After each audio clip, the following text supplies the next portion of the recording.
Dear viewers and learners, I'm so very happy to be able to welcome you today for this session.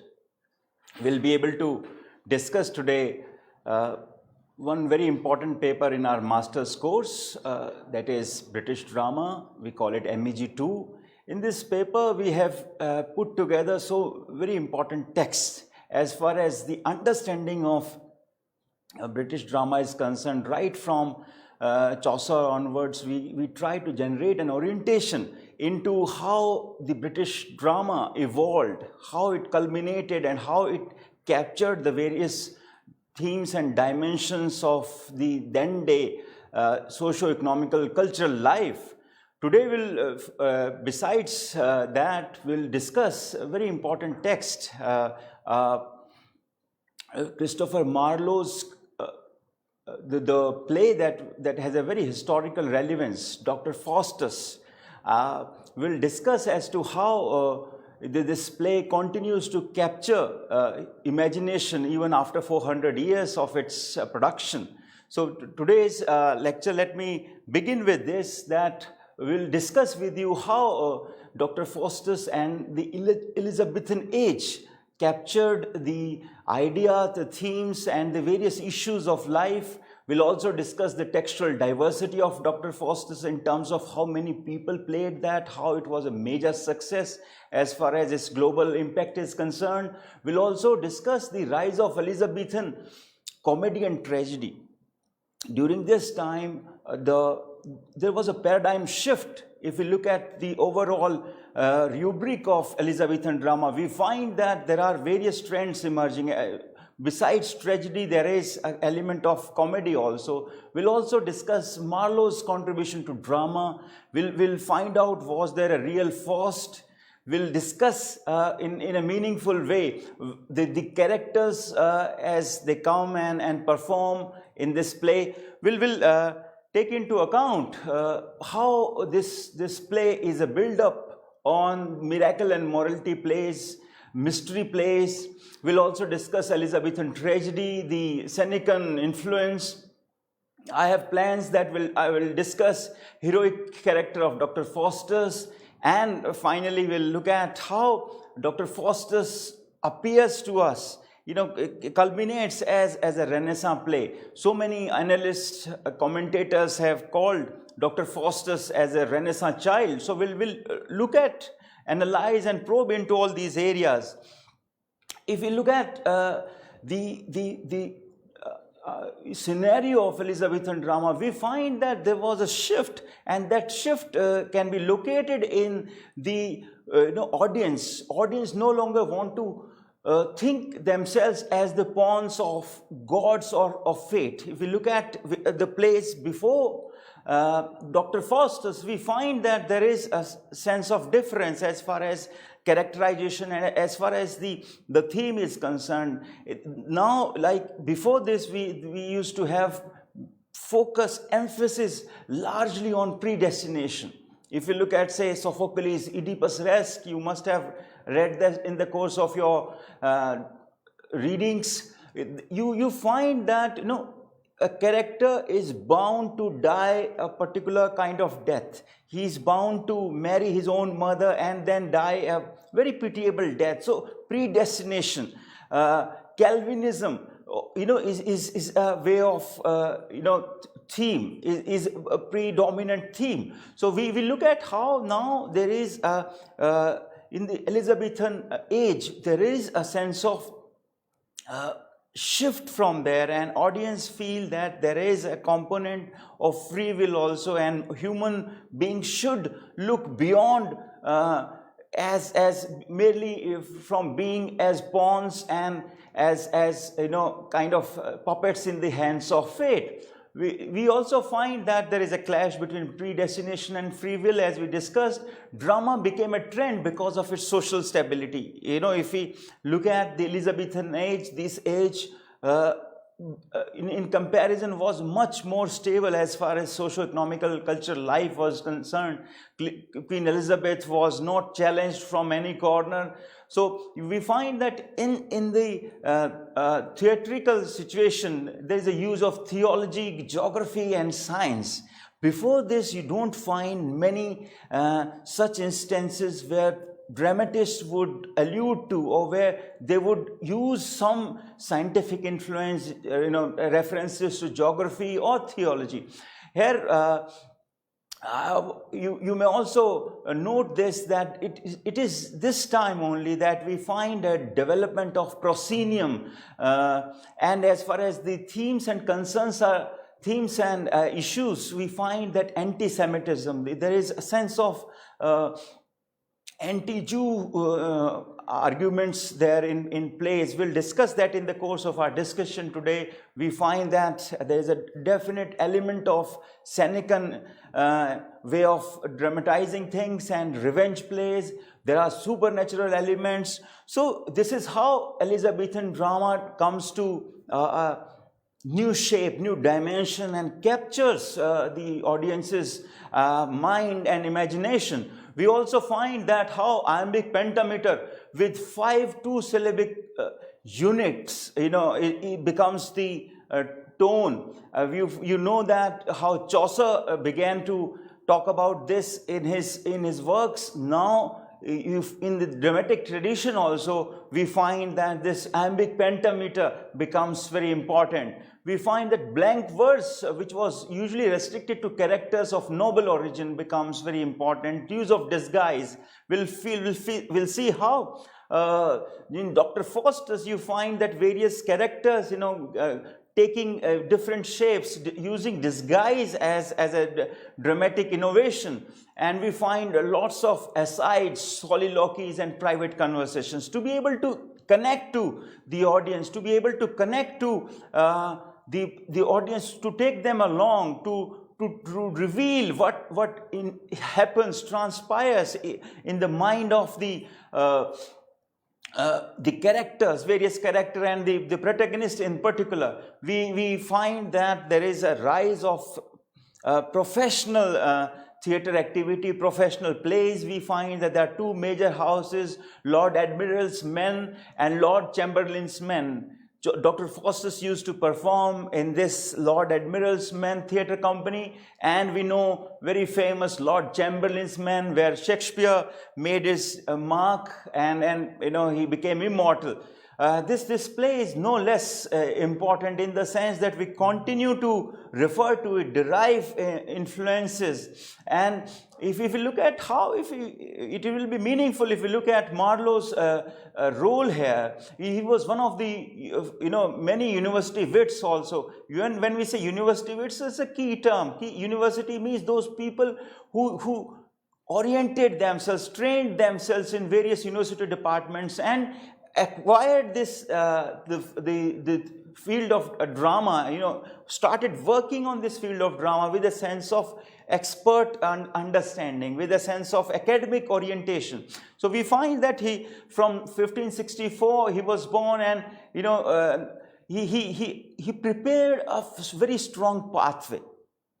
Marlowe's role has to be understood in the sense that he comes and prepares a strong pathway in terms of characterization, in terms of sequencing of the following of dramatic unities, and then strong characterization is concerned. So we find that how in the scope of 5 years he produces very important theatrical dramatic narratives. If you take that into account, you find that Tamburlaine comes in 1587, Dr. Faustus comes in 1586, the Jew of Malta, Edward I, and the Massacre of Paris.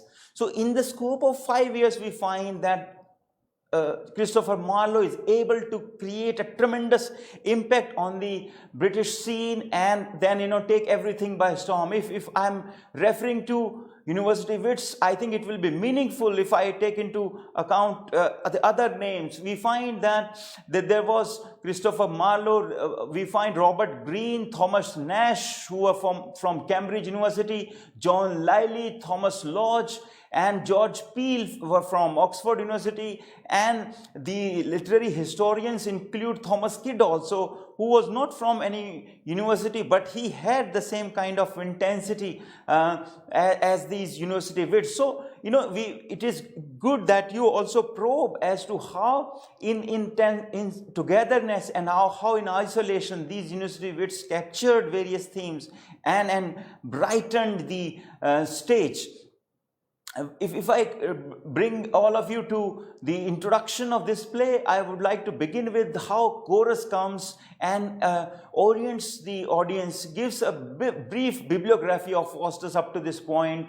There's a detailed sense of description of the birth, studies in Wittenberg, excellence at disputation, and arrogance. You see, Dr. Faustus is remarkable because he has all the knowledge on his side, academic knowledge, university knowledge, but then he is still not a sense of complacent with that, satisfied with that, and he wants to overcome all other knowledge that is. We will discuss how he tries his hand with necromancy and how he indulges into other domains. The overarching aspirations, the way he wants to conquer the skies, build up castles into the sky, bridges across them, and the way he wants to become emperors of emperors. So this is how this play unfolds, and he has reached the top of the studies of the Renaissance university can train you in, and necromancy and desire to be worshipped as God. This is very important. If you look at the themes, we find that since we discussed that how Dr. Faustus is a step above of the miracle, morality, and mystery plays. When the drama was played within the church premises, and the clergy people, the church staff used to be play all the characters, we find here that there is though there is a description of 7 sins. 7 cardinal sins, as we refer to those. Here, there's a description, but that description kind of unfolds in a different way. Revitalization and damnation. All the, you can say, biblical themes also come here. We find that power is depicted, demonstrated as a corrupting factor. Dr. Faustus has all the qualification, but his ambition, but his sense of urge to acquire more and more power and also the absolute power. You see, the way he wants to, as I talked about, emperor of emperors, the way, I would, acquire all the wealth, the most precious of wealth. So the power as a corrupting factor and man's divided nature. Divided nature in the sense that there is a sense of dilemma all the time. There is a sense of when once you have overpowered, captured this world, there is a tendency to go to the other world and do the same. And whether you want knowledge and power, or you want complete dominance and complete control over this world and beyond. So these are largely, we can sum up how the themes, come to us. It will be meaningful, like if you look at the various characters. I told you about Dr. Faustus, who is the main character, who the whole story revolves around him. But there are others also, Valdez and Cornelius, 2 friends of Faustus who are both magicians. We have to look at Mephistopheles, a devil whom Faustus summons with his magical powers. Chorus.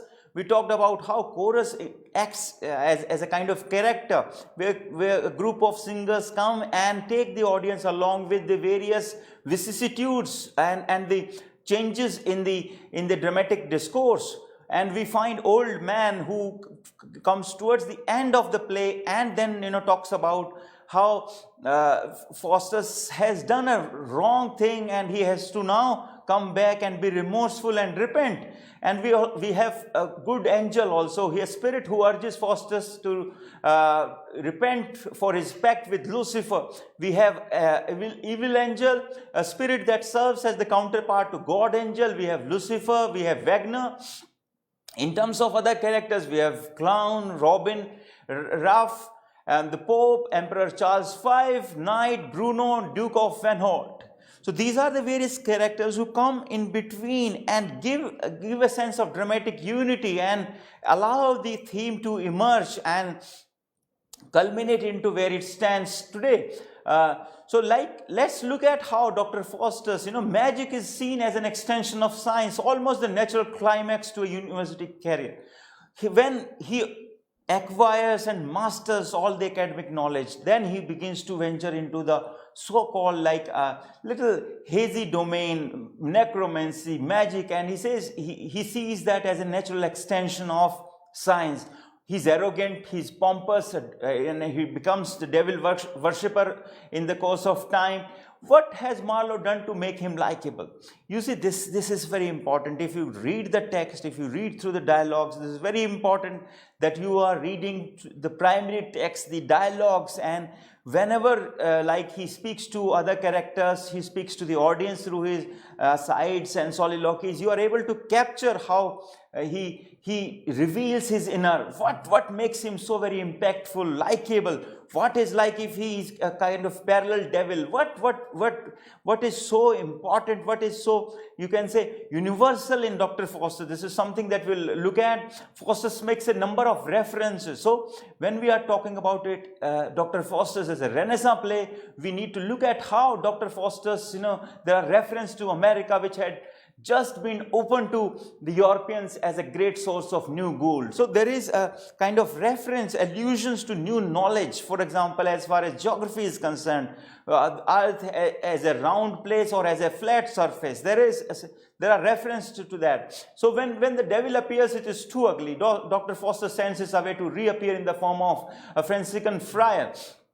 Mephistopheles answers Faustus' questions about why he came, about what he wants, and about the hell and the place of Lucifer and the devil in it. Faustus agrees to deal with, and he will sell his souls 24 years for ordering Mephistopheles to do whatever he wants. So that sense of bartering takes place. So Dr. Faustus sets up a kind of deal with Mephistopheles to kind of achieve his ambition, to kind of go into the domain that he was always imagining, beyond the worldly knowledge, beyond the university academic knowledge. There's a remarkable sense of the kind of dilemma that he passes through, and this 24-year kind of deal where he says that after that I will allow you to take away my soul. So tells the audience that he wants to become the emperors of emperors. Joins Africa to Spain, and like the Persian emperor who made a bridge of boats across the Hellespont to enable his army to cross into Greece. So this is how Faustus plans to sell his soul, and is again advised by the good and evil angels. And the evil angel says he will be rich if he does so. He gives his soul to Mephistopheles. He becomes a spirit in form and substance with great power. He wants to understand how hell fits under heaven. Faustus also asks Mephistopheles about the shape of the universe, and Mephistopheles gives a piecemeal version of what he was, and then accepted geocentric version. He tells Faustus nothing that he does not already know. This is very important, that there is a sense of desire in Dr. Faustus to acquire more and more knowledge, but in the course of discussion that he engages with Mephistopheles, there is nothing new that comes about. So a kind of falsified side of Mephistopheles and the necromancy and the world of black magic is revealed here. If you look at the dramatic aspects, Marlowe deliberately brings on the 7 deadly sins from the traditional medieval morality plays, and in the morality plays there would be real, and these would be real and frightening. And here, once you look at the traditional miracle morality plays, you find that the audience would bring to kind of feel threatened, and they would be afraid when they see, say, sloth or gluttony or lechery, all those deadly sins that we all remember. So, but here, when Marlowe introduces them, these 7 deadly sins are used as an entertainment trope, and they come as a very entertaining influence. It's up to you. How do you see that? So you have to answer this question yourself, whether you agree with that, yes or no. For a medieval person, hell was a real place. Your soul was at stake. For Faustus, hell is a fable. Faustus, with his academic orientation, he does not believe in the in the idea and the metaphor of hell, he thinks that is a story. For Mephistopheles, hell is a state of mind. For Marlowe, it's a mind. It's a state of mind or real. This is something that I think this is something that Marlowe begins to impress upon his audience, that it is something that we create, and in terms of our own sufferings. The hell or heaven is fundamentally a state of mind.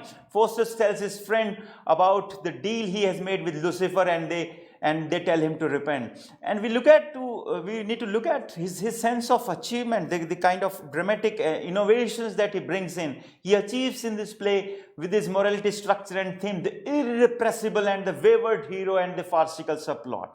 If we need to locate the arrival of the new hero, a fully framed, lively character, we find that Marlowe achieves that through the character of Faustus, which is which is now ready for everyone else subsequently to kind of borrow that strength. So we find that he presents poetry and elevated dramatic style. We find that there's an enormous sense of rhythm, and we talked about iambic pentameter, which is like 5 stress and 5 unstressed syllables. Through the comedy of evil, Marlowe adds a heroic tragedy. Twofold play, as I would like to quote J.P. Brockbank here, who serves a purpose, who says that it serves a purpose for the audience. I quote, "In fear we acquiesce in the littleness and the powerlessness of man, and in pity we share his sufferings and endorse his protest." So this is very important. This sense of dilemma is so beautifully portrayed, projected, and negotiated. The Renaissance, for example, if we talked about how it is a Renaissance play, inspired the writers of the age to give expressions to the values that Renaissance has brought in its wake. Marlowe also showed his love for the Renaissance spirit. What is the Renaissance? Revival of the Greek-Latin learning, revival of a spirit of thinking, skepticism, the ability and the tendency to do doubt the conventional logic. The hero of the play is a great Renaissance figure. His career may be described as the microcosm of the Renaissance humanism. This is very important. When we talk about Renaissance humanism, we talk about the Enlightenment ideals, liberty, equality, fraternity, how, kind of democratization of the British stage. In fact, Marlowe's Faustus has the restless curiosity, a writer's imagination and audacious desires. So this is how interest in the exploration of new world, which he looks to be a traveler, a ceaseless traveler who sees no break in his flight with imagination. We find that he deals with interest in the exploration of a new world. He wants to have power over the spirits.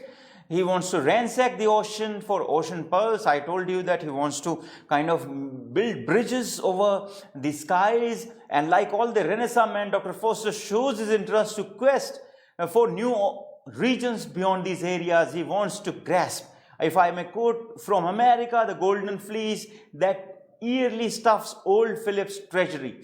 So this is how we say, if I may add to the Renaissance features, the impact, we may say love for books. Deep learning was one of the, kind of how you enhance your mind through experience, through what other people of higher knowledge and wisdom has written. So there is a description how Dr. Faustus, kind of represents the highest point of that spirit, love for books, love for Aristotle's work, like, all the Greek masters, where, Aristophanes, where you have Sophocles, all the dramatists of Greek era are celebrated. We also know that there is an interest in science, nature, and geography. Interest in science, I was talking about how there is a sense of remarkable interest in new knowledge and, the scientific temper, there's ability to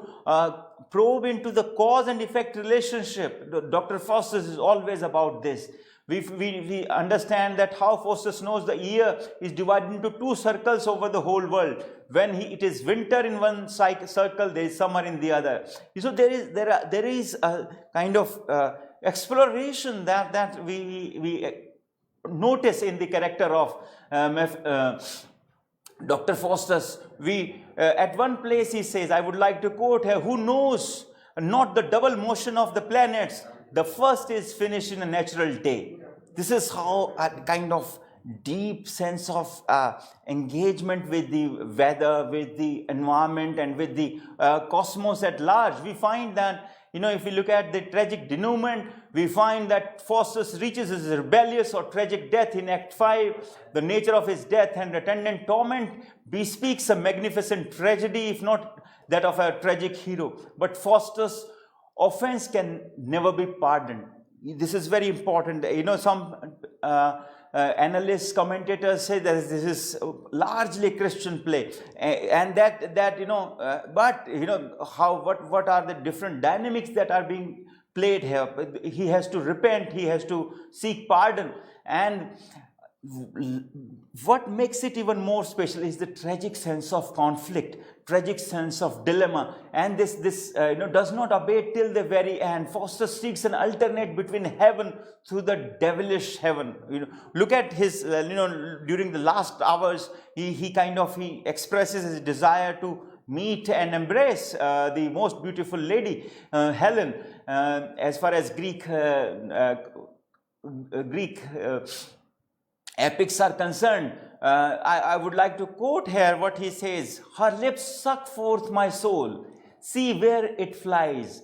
Come, Helen, come, give me my soul again. Here will I dwell, for heavens is in these lips. All is dross that is not Helena. This is how, a kind of, he is ready to compromise everything he has for something very, very transient, for something, for a beautiful lady, for example, like, the transient kind of beauty. And, it is only in this play that we have this, was this the face that launched 1,000 ships? So there is a sense of disillusionment also subsequently. Faustus knew that his revolt against God does not go beyond futile gestures of defiance, but the gesture is not only characteristics but worthy of man given his magnificence. Faustus dies questioning the very validity of human existence. This is very important. And I'm quoting, why wert thou not a creating wanting soul, or why is this immortal that thou hast? This soul should fly from me, and I be changed unto some brutish beast. Kind of, this brings out that sense of tragic, sense of conflict and clash. All beasts are happy. O soul, be changed into water drops and fall into the ocean, never be found. It is important that, very famous scholar on Dr. Faustus, Kenneth Golden, the way he's, describes the problem that is invested into Dr. Faustus. Like modern man, is the victim of splitting of the will. He rejects Christianity because it would hamper his boundless desires. Yet lie also cannot escape Christianity, or at least certain aspects of it, especially guilt and the sense of sin that leads to despair. The psychological law embodied in the common dictum, genius to madness, is near allied.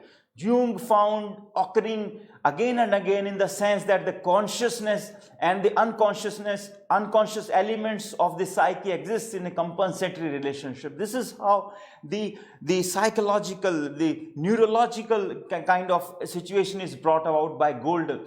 We find that how Faustus resembles Icarus, who attempted, as the chorus puts it, to mount above Willis' reach. If morality heroes are self-effacing human beings, Faustus is superhuman in his ambition. He resembles the Renaissance man, and in many ways the modern man also. Here, when we are thinking about creating, clones, where we are trying to create kind of driverless cars, and then we are searching for life beyond this planet. This is again kind of replication of Dr. Faustus in many ways. Humanness does not limit Faustus' achievement.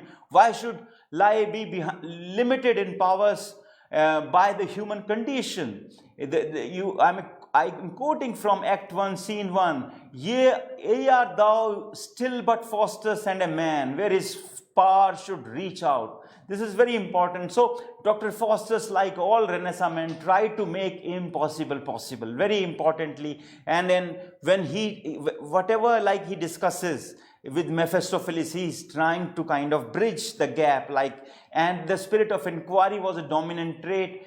Renaissance men loved music, dance, mirth, beauty. All these traits come in this play. Passion for knowledge, we have already discussed how power was a very important feature. The way he dismissed all subjects and decided to study magic. He believes that a sound magician is a mighty god, which is like kind of rejected later on. For the sake of acquiring knowledge, she kind of barters his soul. So in terms of dilemma, Faustus does not rest in his choice between God and devil, but in this inseparable coexistence within this human condition is important.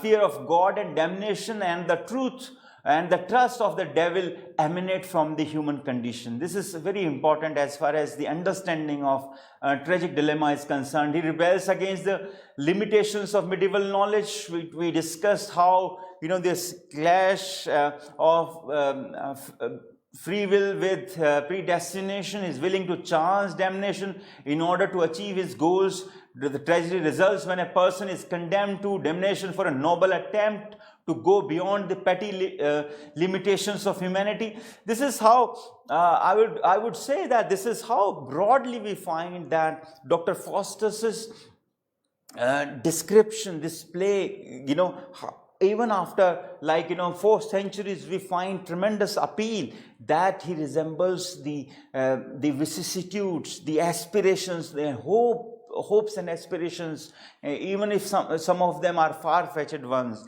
and the dilemma, and how there's a sense of check. So reading Dr. Faustus gives us a sense of how drama has evolved right from its incipient days, miracle, morality and mystery plays, and then Renaissance drama, and how there is a complete culmination of the rise of individual as an autonomous entity. When we talk about Renaissance humanism, when we talk about man as the transformation of world, transformation of this universe from theological to theocentric to homocentric. I think this is a perfect play to be understood in that sense. I would request all our students and viewers to kind of go a little deeper into this, and kind of derive strength, as far as the actual play is concerned.